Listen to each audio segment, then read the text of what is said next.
구약의 중보자이신 예수님을 알고 하나님의 나라와 그 새로운 세계에 들어오신 여러분 한 분 한 분을 축복합니다.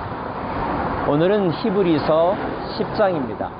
히브리서는 계속하여 유대인들이 기존에 알던 것과 예수님을 비교하여 설명하고 있죠. 특별히 율법과 제사를 예수님과 비교하여 설명하고 있습니다. 자, 율법의 가치는 무엇입니까? 1절과 2절 말씀입니다. 율법은 장차 올 좋은 일의 그림자일 뿐이요 참 형상이 아니므로. 율법은 그림자이고 참된 형상은 아니라는 것입니다. 이 표현이 율법이 전혀 무의미하거나 쓸모없다는 뜻은 아닙니다. 나름대로 유익하고 필요하지만 그것 자체가 목적이 될 수는 없다는 거예요. 우리가 율법을 지킨다면 율법을 지키는 것 자체가 목적이 되어서는 안 되고 목적이 될 수도 없다는 것입니다. 그렇다면 율법은 어떤 의미와 가치가 있는 것일까요? 율법은 우리로 하여금 참된 가치로 나아갈 수 있도록 안내해 주는 것, 교육시켜 주는 것, 가르쳐 주는 것에 기능을 한다는 것입니다. 그러므로 율법을 알고 율법을 지키는 것 의미가 있습니다. 그렇게 해야 합니다.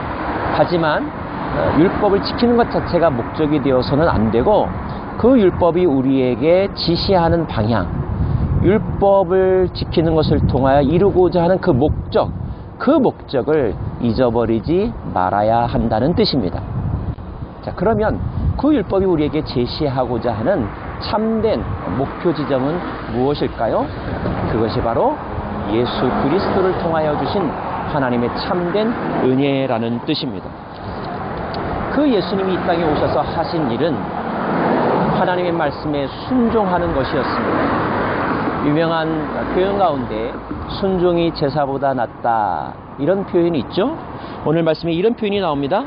번제와 속죄제는 기뻐하지 아니하시나니 이에 내가 말하기를 하나님이여 보시옵소서 두루마리 책에 나를 가리켜 기록된 것과 같이 하나님의 뜻을 행하러 왔나이다. 예수님께서 이 땅에 오셔서 하신 일은 율법에 의한 제사를 드리셨지만 그러나 제사 드리는 것 자체가 목적이 아니라 그 제사를 드리는 행위 속에 담겨 있어야 될 보다 근원적인 것, 즉 하나님의 뜻을 행하였다는 것입니다. 이것이 율법보다 예수님이 더 의미 있고 가치 있는 가장 중요한 이유입니다. 하나님의 뜻을 행하러 왔다.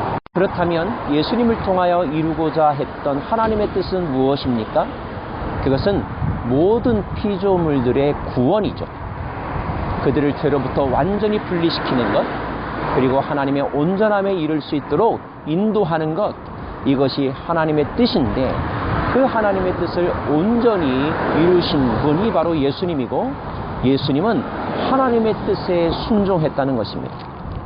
물론 율법을 지키는 것이 하나님의 뜻에 대한 순종함이 될 수 있지만 혹 어떤 경우에는 하나님의 뜻과 율법을 지키는 것이 꼭 일치하지 않을 수도 있다는 거죠. 어떤 경우일까요? 율법 자체가 목적이 될 때 그런 오류에 빠질 수 있다는 것입니다. 그러므로 사랑하는 여러분, 우리가 하나님의 말씀, 또 율법, 또 교회의 규칙을 잘 지켜야 합니다. 그런 것들을 지키는 것은 아마도 하나님의 뜻을 지키는 것일 것입니다. 그러나 그것이 전부라고 생각하지는 마십시오. 율법을 지키는 것보다 하나님의 뜻을 행하는 것이 더 요구될 때가 있다는 것입니다.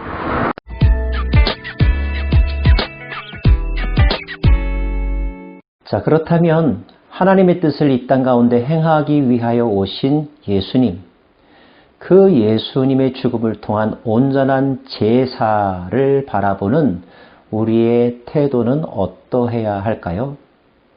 히브리서는 우리에게 두 가지를 가르쳐주고 있습니다. 먼저 19절 말씀입니다. 그러므로 형제들아 우리가 예수의 피를 힘입어 성소에 들어갈 담력을 얻었나니 22절 우리가 마음의 뿌림을 받아 악한 양심으로부터 벗어나고 몸은 맑은 물로 씻음을 받았으니 참마음과 온전한 믿음으로 하나님께 나아가자.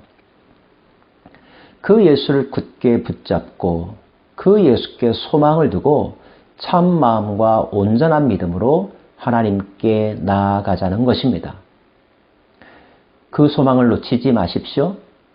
그 소망 안에서 우리의 온전함이 이루어진다는 것, 우리의 완전한 구원이 성취된다고 하는 믿음을 흔들리지 마십시오. 참 마음이란 진실한 마음, 정직한 마음입니다. 온전한 믿음이란 흔들리지 않는, 의심 없는 전적인 의존을 의미합니다.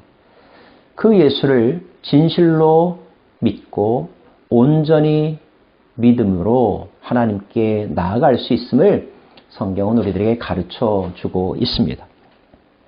특별히 모이기를 피하는 어떤 사람들의 습관과 같이 하지 말고 오직 권하여 그날이 가까움을 볼수록 더욱 그리하자. 서로 돌아보며 사랑과 선행을 격려하며 예수 그리스도와 함께 동행하는 삶을 끝까지 살아가라는 것입니다. 두 번째, 우리가 진리를 아는 지식을 받은 후 짐짓 죄를 범한다면 다시 속죄하는 제사가 없을 것이다. 하나님의 아들을 짓밟고 자기를 거룩하게 한 언약의 피를 부정한 것으로 여기고 은혜의 성령을 욕되게 하는 자는 무거운 형벌을 받게 될 것이다. 예수님이 하신 말씀 가운데 성령을 모욕하는 자는 사함을 받지 못한다라고 하는 말씀이 있습니다. 하나님께서 주신 말씀이 아니라 말씀을 주신 하나님을 거역하면 어찌 용서받을 수 있겠는가 하는 것이죠. 말씀을 지키지 못하거나 말씀을 지키다가 시험이 드는 것은 다시 회개하고 바로잡을 기회가 얼마든지 있습니다. 그러나 그 말씀을 주신 하나님을 거절한다면 그에게는 용서받을 기회조차 주어질 수 없는 것이죠. 성부 하나님, 성자 예수님, 성령 하나님께서 우리에게 은혜를 베풀어 주시고 교훈하시고 말씀을 주시는데 그 성령님과 예수님과 하나님을 거부하는 일은 결코 해서는 안 된다는 것. 그 하나님을 굳게 붙잡는 것, 그 예수님을 굳게 붙잡고 한 걸음 한 걸음 나아가는 것이 때로는 많은 환난과 어려움을 겪을 수 있겠지만 그러나 인내하면서 견뎌낸다면 반드시 소망을 얻게 될 것이라는 것입니다. 왜냐하면 그 예수님이 그 어떤 것보다도 크신 분이기 때문에 하나님이 모든 상황을 통제하실 수 있기 때문에 성령님께서 모든 것을 치유하시고 온전케 하실 것이기 때문에 우리가 인내하며 그분을 끝까지 붙잡는다면 반드시 약속하신 상을 얻게 될 것이라는 것. 기억하십시오.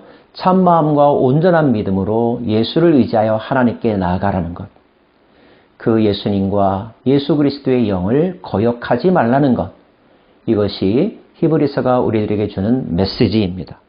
39절 말씀, 우리는 뒤로 물러가 멸망할 자가 아니요 오직 영혼을 구원함에 이르는 믿음을 가진 자니라. 우리의 믿음은 영혼의 구원함, 몸의 구속, 구원의 완성에 이르기까지 지켜져야 될 믿음이며 흔들리지 말아야 될 믿음인 것을 이 시간에 다시 한번 다짐해 봅니다. 사랑하는 여러분, 우리가 믿는 예수님은 진실로 믿을 만한 분이시며 우리의 인생을 맡길 만한 분이시며 우리의 소망을 이루실 분, 우리의 헌신과 믿음을 결코 헛되이 하지 않으실 분이신 것을 이 아침에 고백하고 또한 선포하며 그 믿음 안에서 오늘도 승리하는 하루 되시기를 간절히 바랍니다. 기도하겠습니다. 하나님의 뜻을 행하기 위하여 이 땅 가운데 오셔서 죽음으로 그 뜻을 성취하신 예수 그리스도 때문에 우리는 구원의 온전함을 이룰 수 있는 소망을 얻게 되었습니다. 이 소망을 붙잡고 날마다 참마음과 온전한 믿음으로 하나님께 나아가겠습니다. 또 하나님의 영을 거역하지 아니하고 우리의 연약함과 있는 모습 그대로를 주께 맡기며 성령님을 의지하고 소망 가운데로 나아가겠습니다. 실망시키지 않으시는 하나님, 우리의 믿음을 받아주시고 오늘도 우리의 삶이 보다 성숙해지는 삶, 보다 온전한 삶이 되게 하여 주옵소서. 예수님 이름으로 기도합니다. 아멘.